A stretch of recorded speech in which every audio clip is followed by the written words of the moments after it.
welcome to the Vocal Fries Podcast, the podcast about linguistic discrimination. I'm Carrie Gillen. And I'm Megan Figueroa. And Carrie, your bangs look bangin'. Thank you. Yeah, I cut them myself. I know. They got so long, and I was like, they were so close to being behind my ears and staying there, and I just, one day, was like, I saw a video about how to cut them yourself, and I'm like, damn it, doing it. Yeah. I can't handle it any longer. Yeah. No, I'm glad I don't have bangs. I was just thinking, I was like, who knows when I'll get a haircut ever again? It's like, it will happen. Yeah. Let's remember the pandemic of 1918 did eventually end. Got back to life. Yeah. Partied really hard.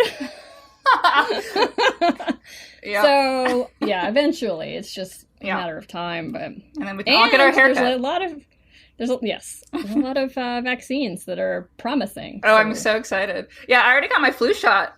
Oh, really? That's really early. It lasts for 6 months. Yeah. No, I was like, are you sure, pharmacist? And she's like, absolutely. So, They do want people to have it because then there's like fewer people that with potentially flu or COVID. Exactly. No, yeah, this year's a little different. And she was like, it takes 2 weeks to, be effective. That's anyway. True. And this year, might as well be as proactive and careful as possible. So, yeah. Right. Yeah. Just make sure you get a second one. Yes. Early next year. Happy to. Give me all the vaccines. Give them to me multiple times. Oh my God. Not that I'm in the trial for the COVID vaccine or anything, but But once it's actually known to be safe, I am first in first line. I'll let the healthcare workers go first, etc. But then I want it. Yeah. But of those of us who need it less, I'll be first in line. I did, the U of A is doing some COVID antibody research, and I went and did it, and I was negative. And then so they wrote back and they're like, this could mean that you were never exposed, or that you were exposed and you never, gained immunity. It was basically we don't know anything.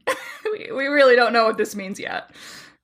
Right. I mean, they don't. But statistically, it's more likely that you were never exposed. Right. I think it's about 14% though. Who are exposed don't have any antibodies. Wow. So, and people seem to lose them over time too. So, if you were exposed really early on, by now maybe they were all gone anyway. I don't know. It's all very confusing. Yes, but very grateful to all the scientists and doctors that are working on this stuff. It's I don't know. It's a very exciting and sad time to be alive. And it's strange. That's one way of putting it. Yeah. Very strange. It's very strange. Yes. Because I always knew that pandemic was a possibility. Mm-hmm. There's always things floating around that are new, and every once in a while people, scientists would talk about it. But this is not exactly what I envisioned. I think I thought it'd be worse in some ways. Like more fatal or something. Or we'd be in bunkers. Maybe, no, I don't know about bunkers, but I did think, I thought the situation would be worse. But the situation could have been so much better if the government had actually got its act together. Yeah. So it's in some ways it's worse. Because once I knew how fatal it actually was, I was like, okay, this seems okay, we can get through this. And then they did almost nothing. Yeah. So, anyway. Let me get off that soapbox. Yeah. All right, so we have an email from Jeff, or Jeffrey. Sorry, I'm not sure which it is. After listening to your recent podcast discussion about grammar corrections in dissertations and student work, etc., I recently found myself replacing references to his or her with references to their. Oh. I've recently become a convert to this usage, in part because it's more inclusive for gender non-binary and fluid folks, and in part because Helen Zaltzman successfully convinced me that there's solid historical precedent for using their in the singular. Absolutely, she's right.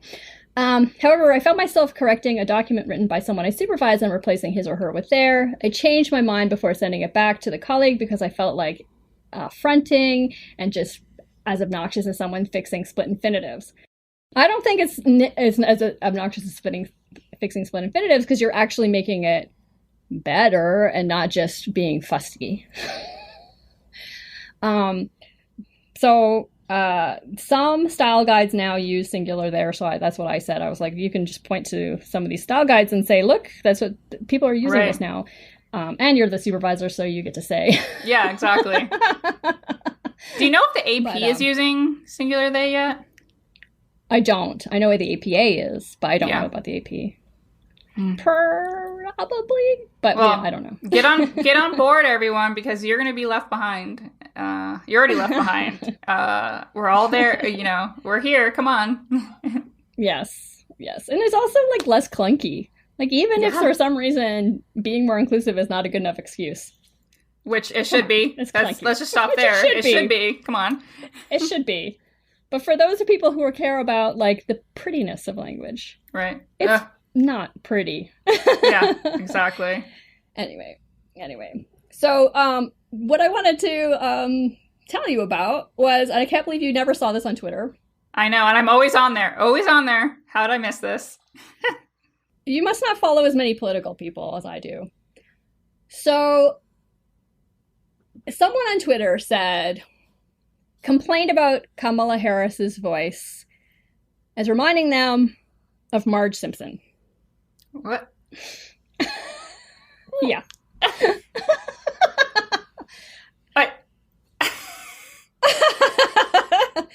Yeah. Well, that's new. I mean, I knew that her voice was going to be put through the ringer because that's what happens to women politicians. And that's par for the course, even though it shouldn't be. But Marge Simpson? Yeah. That was basically how most of Twitter responded was, what? And then The Simpsons even posted a clip of Marge. Oh, really? I usually don't get into politics, but the president's senior advisor, Jenna Ellis, just said Kamala Harris sounds like me. Lisa says she doesn't mean it as a compliment. If that's so, as an ordinary suburban housewife, I'm starting to feel a little disrespected. I teach my children not to name call Jenna. I was going to say I'm pissed off, but I'm afraid they bleep it. So the advisor to the president says, she sounds like Marge Simpson, and everyone's like, what are you talking about? And yeah, Marge responds with that. So that's amazing. And then calling out the whole suburban housewife thing. Perfect. It's perfect. That's obviously one of Trump's favorite touchstones. Right. He seems to think that suburban housewives are still living in the 50s. Right. Well, that's where he wants them to be and live in. Wow. So I guess this is like a good time to say that Kamala is going to go through a lot with regard to her voice, and you're going to hear things like shrill and just what else? I was expecting shrill. I even was like, if someone said that her voice was really nasal, I'd be like, yeah, okay, that's a thing that people might complain about. But somehow Marge Simpson just never occurred to me. Right. Yeah. I mean, I wonder what other things we can expect. I don't know, but that reminds me that Biden asked all of his VP potentials to come up with nicknames that Trump would call them, which I found absurd. Like, what timeline are we living in? But, right. What was hers? I don't know, actually. That's a good question. I didn't see where the answers were. I just saw that he had asked them to do that. Yeah. I mean, she's been called nasty, of course, but phony Kamala is her nickname, apparently, which is so boring. Yeah. He's losing his spark. Right. Yeah. Sleepy Joe and phony Kamala, it doesn't really have the same ring to it as some of his other zingers. Right. Zingers. Yeah. Well, let us, I don't know. I'm already preemptively upset about all of the shit her voice is gonna take, and just her as a woman, and as a Black woman, as an Indian woman. Yep. Call it out when you see it. Yeah, please do call out anything to do with her voice or her looks. Anything that you could possibly even slightly consider, maybe this is actually about her gender or her race or something, or being from California. Right. Yeah, definitely push back on those. Yeah, absolutely. Well, we have a really amazing episode today. Yes, it's one of our better ones. I'm just going to say it. Yep. I think share it far and wide. It's really important. Yeah, telling linguists, especially white linguists, what we can do to make linguistics less infused with white supremacy.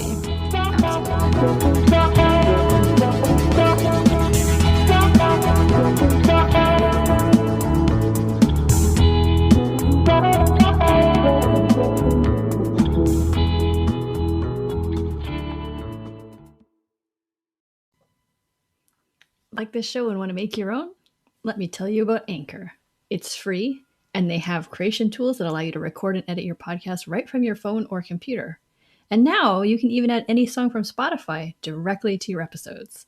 The possibilities are endless for what you can create, whether it's music analysis, your own radio show, or something the world's never heard before. Anchor will distribute your podcast for you so it can be heard on Spotify, Apple Podcasts, and many more. And you can also make money from your podcast with no minimum listenership. It's everything you need to make a podcast in one place. So download the free Anchor app or go to anchor.fm to get started.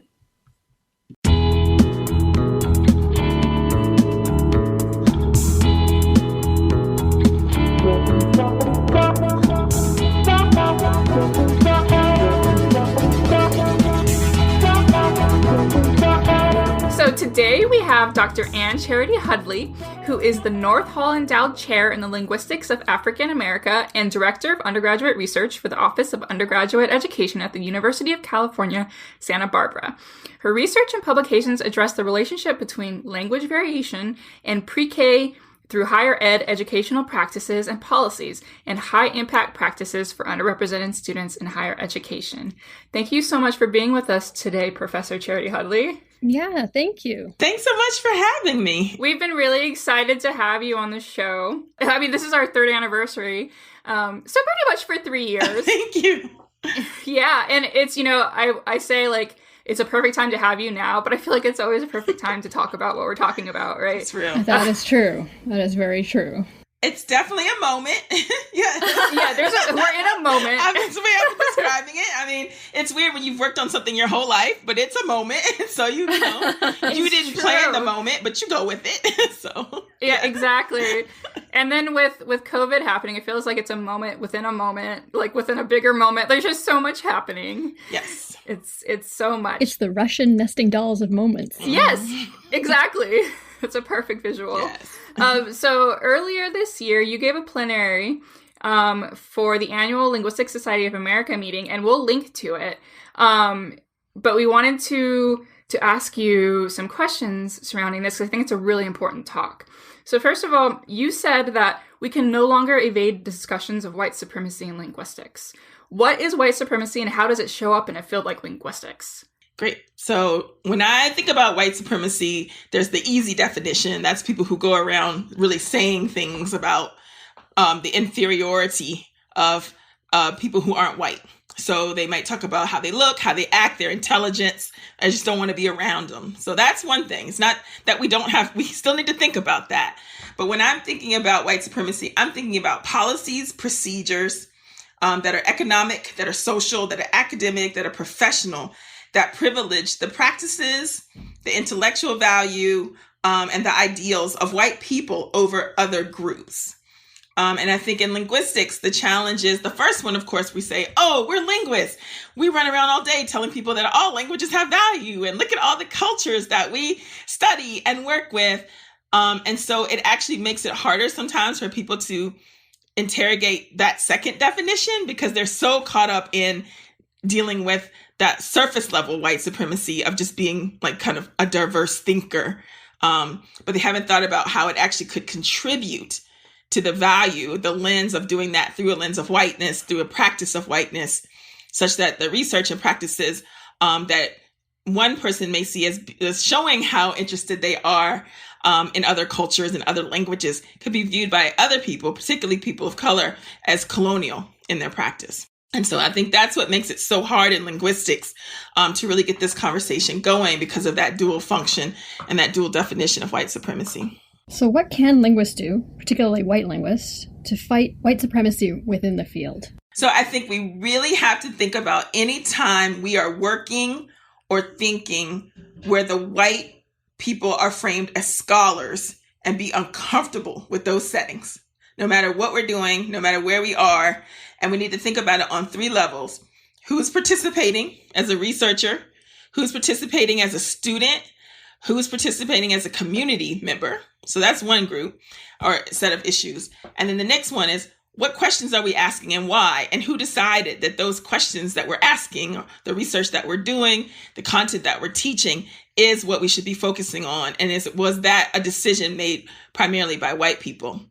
And so as we kind of think about those 2 aspects of it in particular, what's really important is to think actively and aggressively about how you can include people in your teaching practices and your research. But more importantly, what do people from that community value as the research questions? What would make a student of color want to be a linguist, want to be in your department, want to be in your class as a first-year student, and really start to make specific answers to those questions? Yeah, I think about it as an individual within linguistics, how myself, I can think, okay, I'm actually thinking about white supremacy and racism and how these things show up. And I think, okay, I'm good. But then I forget about this bigger, larger, and like institutional picture of, oh my gosh, what do my syllabi look like? Or what do, the podcast interviews that I, or whatever, what does all of that look like? And that's so easy to forget about, because you think perhaps you're doing enough because you are thinking about that. But there is a bigger picture element here that is so easy to forget for white people in particular. Yeah, we think we get a cookie just for doing one thing, and then we're good. Don't push us anymore, or we'll crumble. Yes. And it's hard because these conversations have really not happened a lot in linguistics as they have in other disciplines. And what's tough for me sometimes is these conversations have happened in the social sciences, sociology, anthropology. It's not that they're fixed, right, or anything, but there's an intellectual literature around this. And there's a growing literature in the STEM sciences as well. So linguists who are coming from either side of this really need to interrogate those bordering literatures to really start to think about how people are doing this. And we can't use, our discipline is small or it's unique, or, we don't have a lot of resources as pragmatic reasons to not engage with dismantling white supremacy. Yeah, absolutely. And I think about, you mentioned like the questions we ask or what might make, historically marginalized students want to study linguistics. It's true. We, as linguists, we hear so many times that's not real linguistics.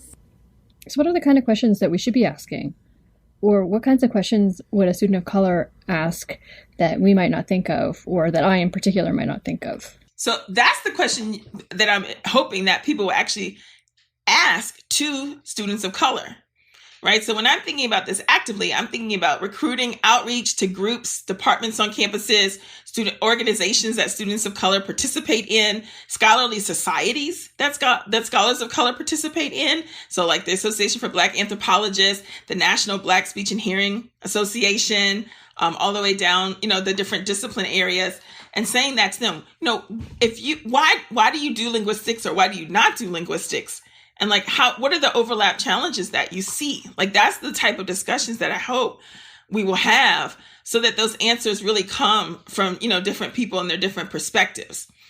And that's the action that we haven't done as linguists. It's like that actual, like, real conversations with other disciplines on a informal level and a formal level that then becomes like written up or presented like in publications. So that's what we were really doing with that plenary address and our race paper, is to say, like, here's some of the disciplines that we engage with, and we need to think about that.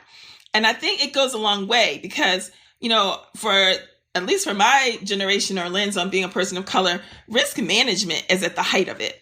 So if in this day and age, we do have more choices about how we're situated and where do we go and what do we do. So I don't see this in a desperation model, like, oh, everyone's missing out if they don't do linguistics. It's actually the opposite. Linguistics misses out. When students of color were pushed away from linguistics so long, they figured out how to be amazing scholars in education departments, in modern language departments, in anthropology departments, in English departments. And so now linguists have to figure out who they're trying to be. And so that's why I see the action coming from that side versus the other. Otherwise, you're going to really see as a discipline, I would argue, especially after this moment in time, even more remote, even more esoteric, and more unnecessary to a greater lens of people. And the question would be, why should you not, right? If you're really not inclusive, if you're still making these same kind of arguments about why you don't have people of color on your faculty or on your syllabi or in your research agenda, like what answers could you actively have? And see, it's in the process of making people actually answer the question is that work starts to come out, because then you start to address their perceptions or their rationales for it and figure out at what level you can help them engage with white supremacy, how much agency or power you have as a scholar or an individual, and how might you support them if they feel stuck kind of in the power structure themselves, right? So not everyone has the same ability to to make change. So we need to figure out what's appropriate for different people. That is such a good point. I don't know. I'm just a really anxious person. And there are like some things that I feel like get me to a threshold where I can't be effective. But to think about how there are different roles to play and what can you play and, what can you do to be helpful in this moment and all moments is really important point. And what I'm doing a lot with my time is working with linguistics departments, with individual scholars to really think about, okay, what can you do? Given your resources, given, your career, given how much, and the big one that I've been really interrogating is how much are you willing to risk or put on the line, right? And understand from the history of people of color in academia or people who were white, who were trying to, be allies or co-conspirators or just support systems. Like, what does that look like so that you can do it in the most effective way possible? It's interesting that you bring up what can you risk or what are you willing to risk? Because that's what I've been thinking about with the Pinker letter. Certain people were explicitly told that they should not sign it because it could affect their career. And we can freely sign it because it's not going to affect ours. Not just because we're white, but also because we're sort of outside the boundaries of academia. I've been thinking a lot about that. How can we make it safer for people to do that? So I think the way we have to have that discussion in linguistics. And so in terms of making something more inclusive as a discipline or as a group or an organization, how do you make it safer? You actually have to ask the people who are in the most vulnerable positions. Like, they have to write that out. And so I think that is something that I really think of this in the terms of Zora Neale Hurston's famous quote, if you don't talk about your suffering, they'll just pretend that you enjoyed it, right? The whole thing will just be swept under the rug intellectually, emotionally, right? And that's a really tough space, because when you have a discipline like linguistics, where we have several generations of people who had to do that, right, to participate at all, we're in a situation where it's even more disbelief, right, that people are experiencing these things because they've been so swept under the rug. And I think it's really important to think about what people's individual and collective goals are. Just in terms of like, what are your career goals, your economic goals, your academic goals? And the way that I really want to advocate for people who feel like they're more kind of outside of what they view as the main group of linguistics, or if you're students, understand the structures and power dynamics should be your first step. All right. And how they play in with like what you can do, but also what are actually the goals and sentiments of people of color around these issues and how they vary, by their own people's perspectives. So that is what I think. Like, for me, I focus so much on this in terms of policy and procedure, because that's my own individual lens, but it's also, in my take, that's kind of where we are as a discipline. Like, we don't have the policies and procedures in place to deal with a lot of issues. And I mean this like in the organizational structure of our organizations, but also in our departments. So that's something that we have to think about, because otherwise, like, I know as now like a mid-40s person of color, like, fighting individual battles like that, it would just be all day, every day. And like, it just is exhausting. And we know from the history of social movements and how, in particular, Black people moved through the academy, it's not as effective as we would hope it would be if we don't have those policies and procedures. This goes back to why, again, linguistics could be a risky discipline for someone to choose.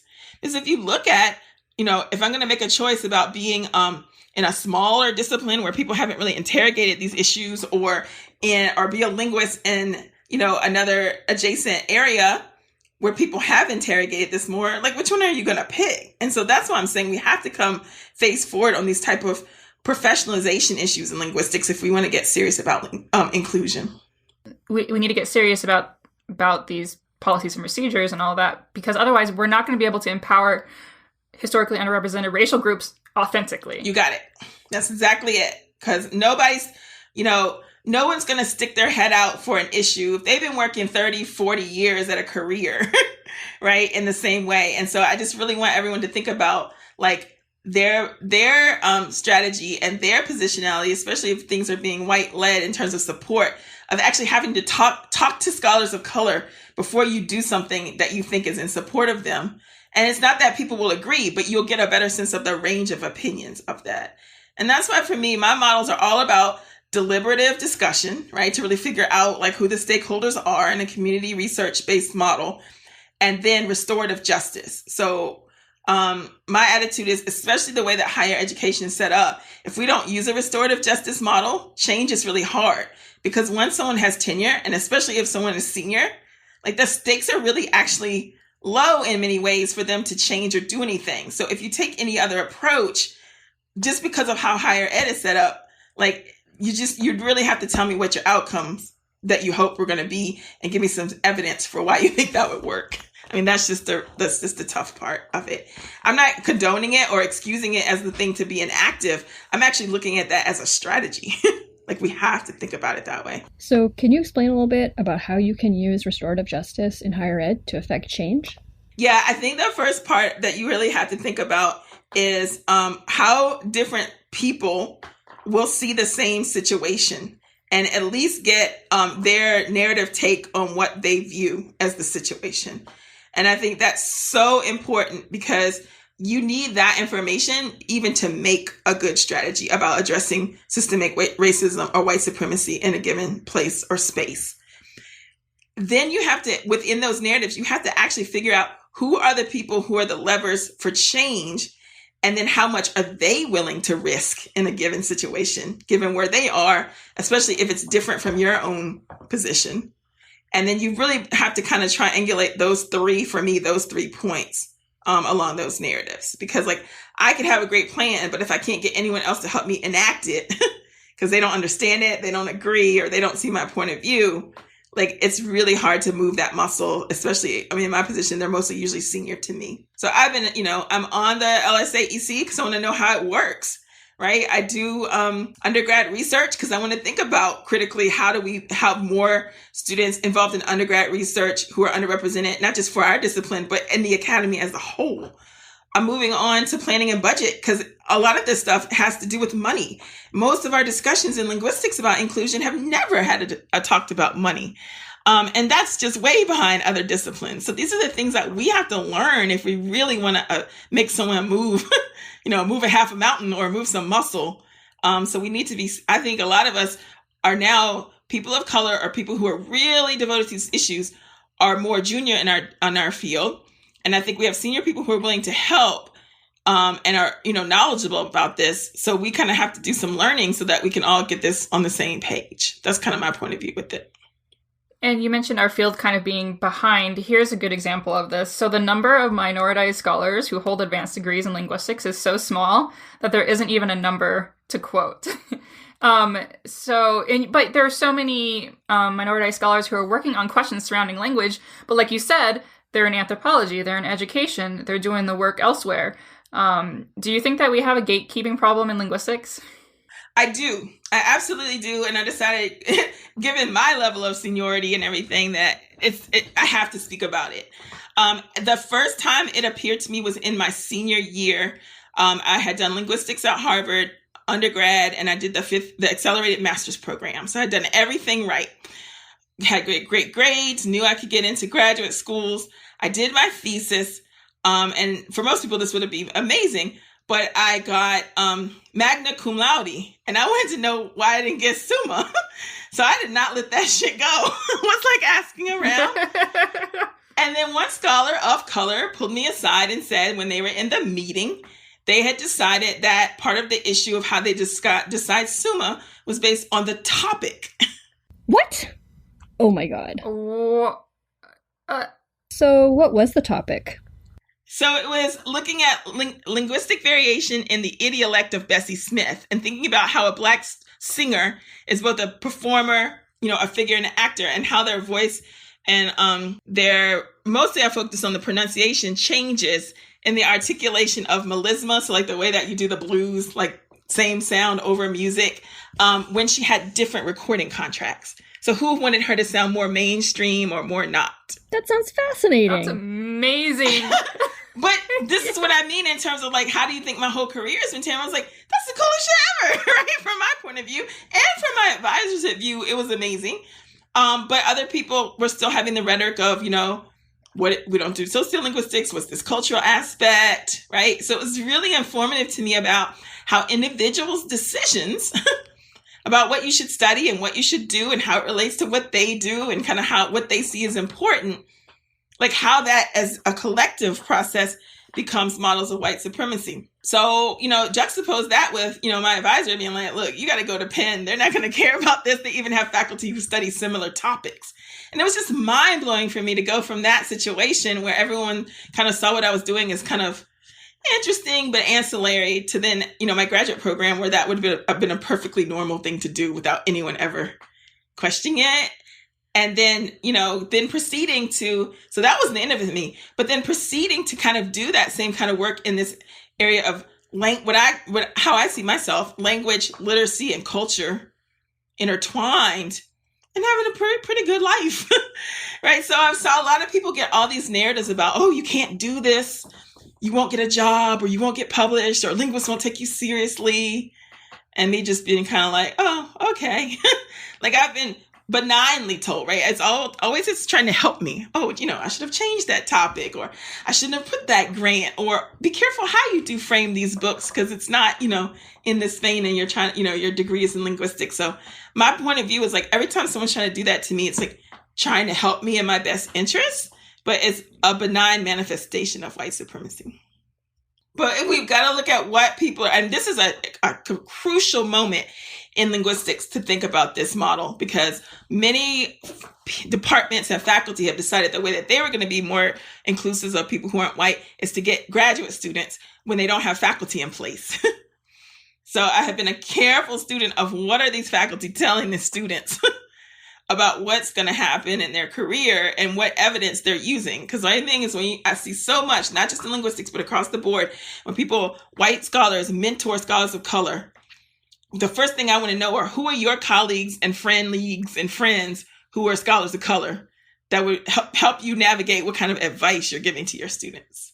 And do you even understand the difference between the way scholars of color move through life? So not just if you're an academic or if you have a job, just the whole thing.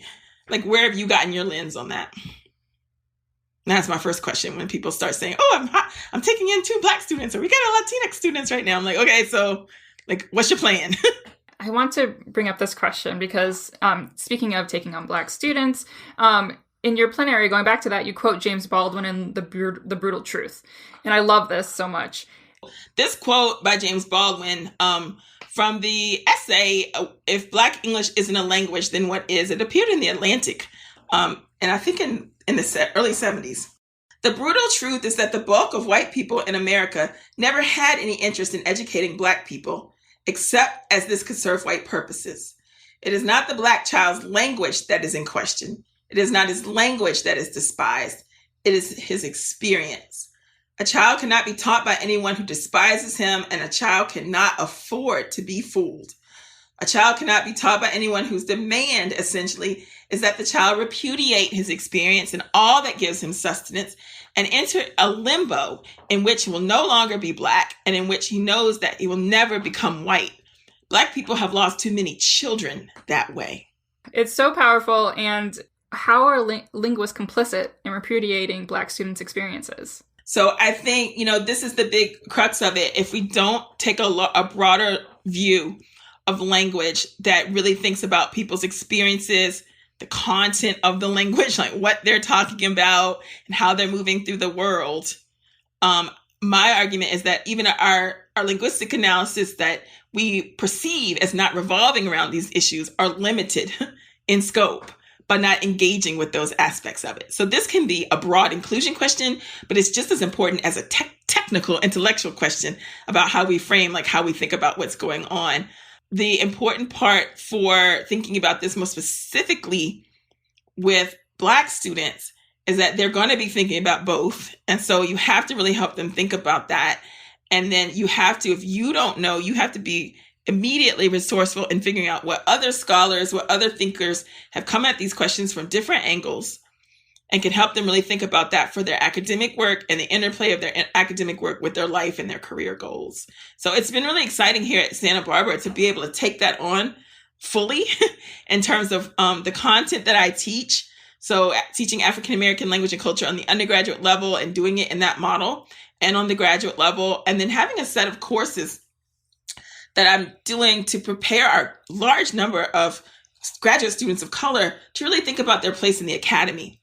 So I teach a course on community-based research that has a focus on getting grants, because if you can get your own money, you can move a lot quicker.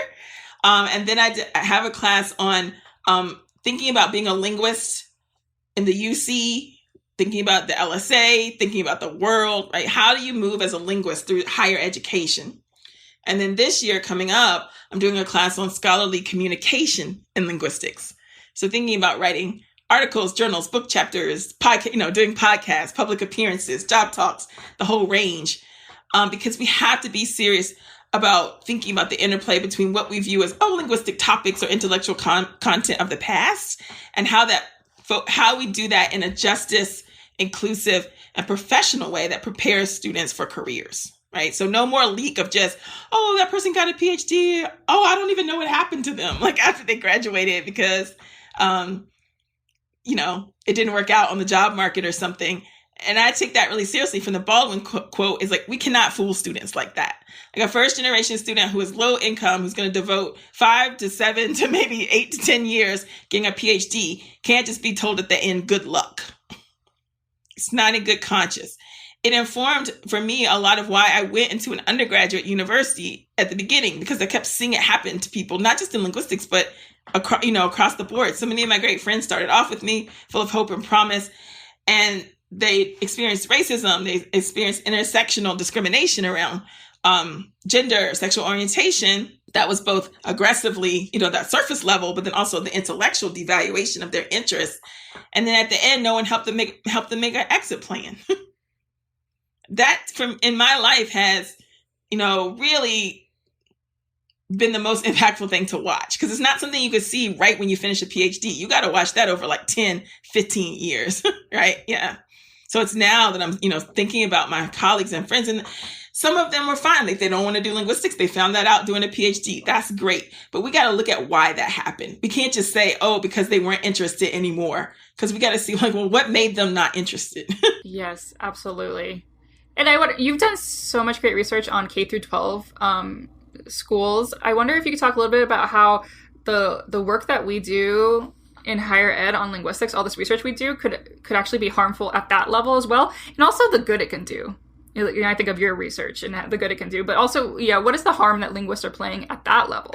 So at that level, when we don't bring in that language and that cultural experience overlap, we have we are doing a lot of great work, let me say, like helping people understand that languages vary and that they change, and, people can speak multiple languages at one time and their head's not going to pop off. I mean, these are things these are things that we need to keep working on. But we need to think about how to make that make sense for more educators. And we need to really examine how we say it. Is that how people understand it, right? So it's a perception issue in terms of I've had this in my own experiences.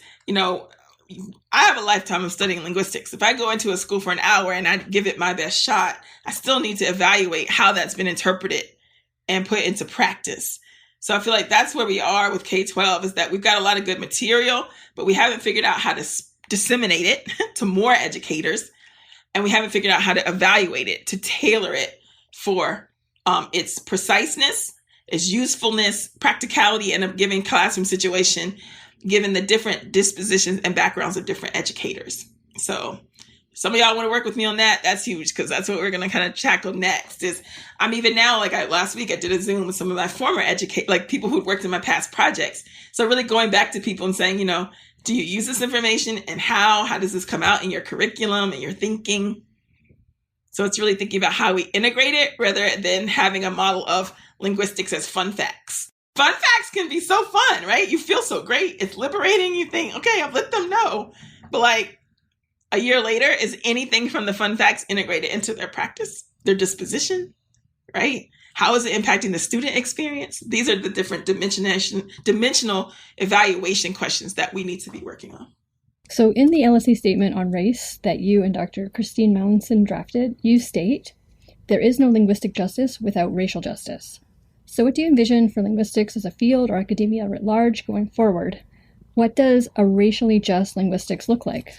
I think we've got 3 ways that we can come at this most specifically. And I think a mix of them will make sense. I think for some people, it really is going to look like following some of the stronger models that have come out of the National Science Foundation, National Institute of Health, other scientific organizations. The American Association for the Advancement of Science put out a really strong statement to address structural racism just this week. And we're going to look at that and kind of interrogate what makes sense for those for linguistics and what don't. So that's going to mean a stronger and more organized inclusion practices in terms of really having models for hiring, for graduate student admissions, for helping students and undergraduate learn about linguistics, just like we see across other STEM sciences.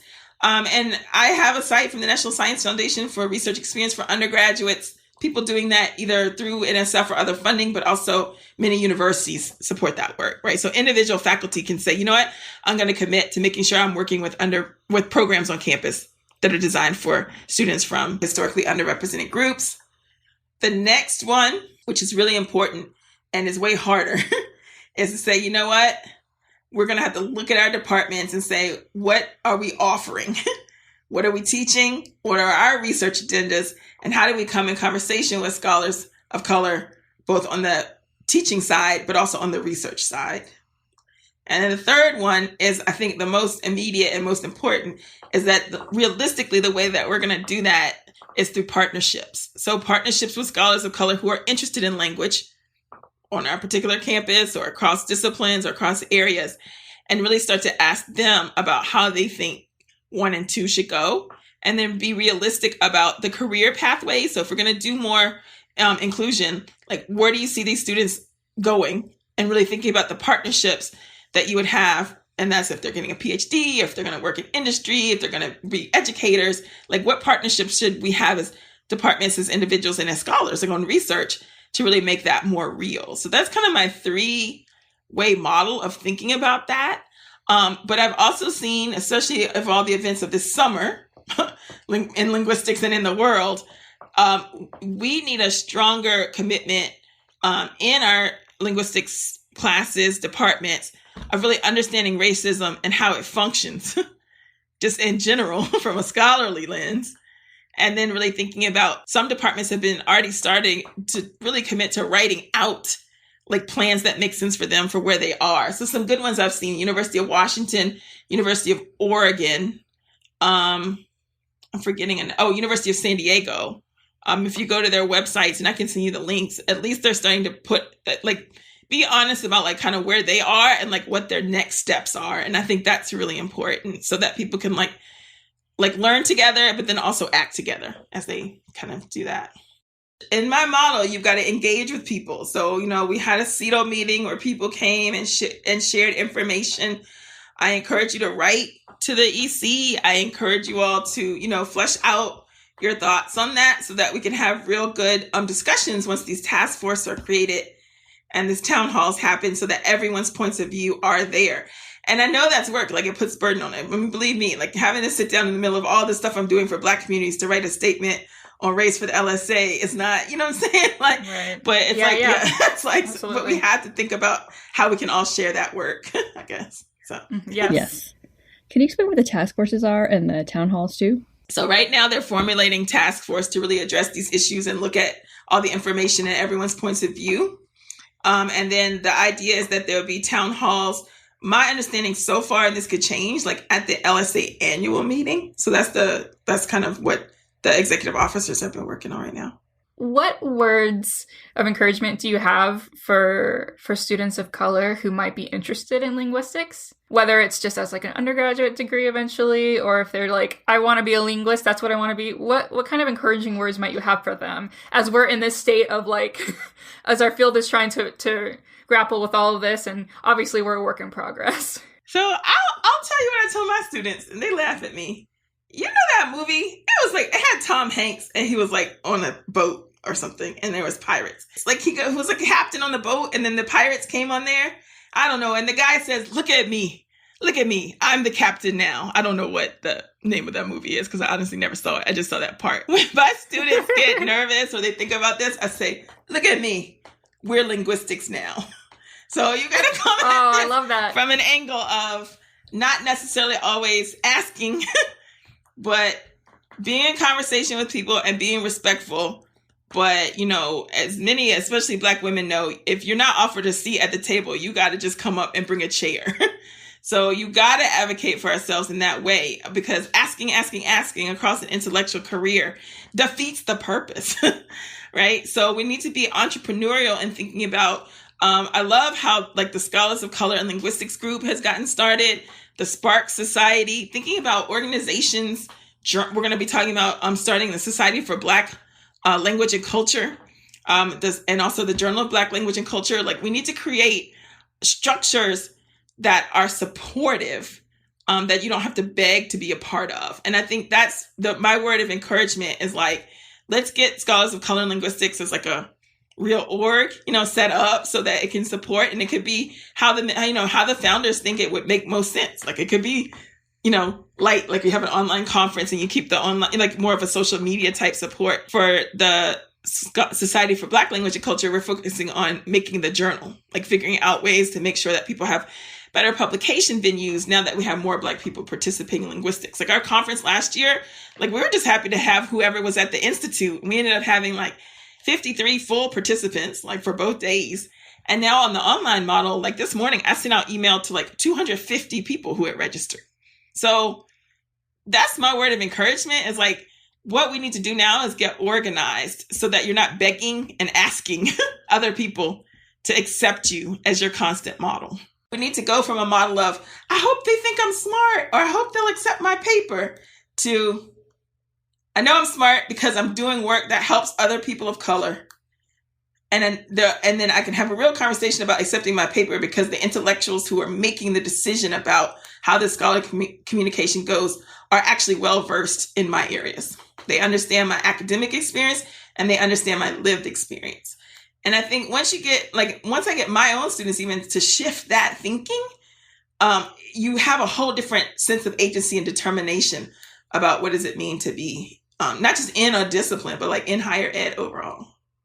So what about non-academics? What can they do to help racial justice? I think there's actually a lot. I'm going to think about this strategically. So you can think about the work you could do if you are not in academia at all, like in companies and corporations are having these same types of conversations and models, right? About who's participating, who has access, right? What are the policies and procedures going to be, and who's making those decisions and why? And the next thing you can really think about, if you're not in academia now, a huge part of the way that these things have changed is by like conversations with alumni, you know, so like thinking about where you did attend and thinking about the communities that you live in and being participatory. That's why I love public education, right? Being participatory in thinking about these issues as they are government policies that affect higher education and affect hiring. So the big one for me, for Californians, for example, is Prop 16. So Prop 16 is on the ballot in November, and it's designed to repeal the ban on affirmative action in California, right? So everybody in California needs to be thinking about this. I don't care if you're a linguist, a practitioner, or whatever. So we need to look at those type of policies in terms of how hiring is done. What are your local policies on discrimination? Like if someone really actually files a complaint, what happens? What's your representation look like? So we need to think about this in our careers, but we need to think about those government policies that make this stuff possible. And why are there so few Black linguists in California? Every UC has some form of linguistics, cognitive science, something along that continuum. Well, it's because Prop 16 needs to go through, and then things will really change, right? So, yeah. And I think right now, even on the individual level, like seek to educate people in your social and community group. Like interrogate who you're talking to and why, and like really start to have some of those conversations. My favorite website for that is the Speak Up campaign that's led by the Southern Poverty Law Center on their Teaching Tolerance page. That just gives you good things to say and think about, even in community settings with family, friends, neighbors, to really kind of, spread that information. Because like I said, like I'm really big on making people feel like there's something they could do no matter what position they're in or what level. And I think that's a good place to start. As people who are trained in linguistics, we should be leading those conversations. Like we're the ones who should know how to do it. So this has been such a great conversation. Are there any last words you want to leave our listeners with? Last words. I would say the one that most people have been talking about, especially people like me who've been working these issues our whole life, and now we find ourselves in this moment, is think of 3 to 5 things that you could really do and talk about with other people of color that you could help keep this momentum, energy, even interest going, as time moves on. So the way I do it with my colleagues here, so I work in the Center for Teaching and Learning. I work with lots of faculty on these issues on campus. I get them to think about things that they could do in a short term and a long term, and how many minutes it will take them to work on these issues, and how much they're willing to commit either in a day, a week, a month, a year, a 5-year period, right, to work on inclusion. So I want to encourage people to kind of think about not just what they want to do or what they want to change, but how much actual time they're willing to devote to try to make something happen. Well, this has been amazing. Thank you so much for being here with us. Yeah, thank you. We always like to leave our listeners with one final message. Don't be an asshole. Don't be an asshole. That works. Don't be a racist. How about today we can say, don't be a racist asshole. Don't be a racist asshole. All right. That's the truth.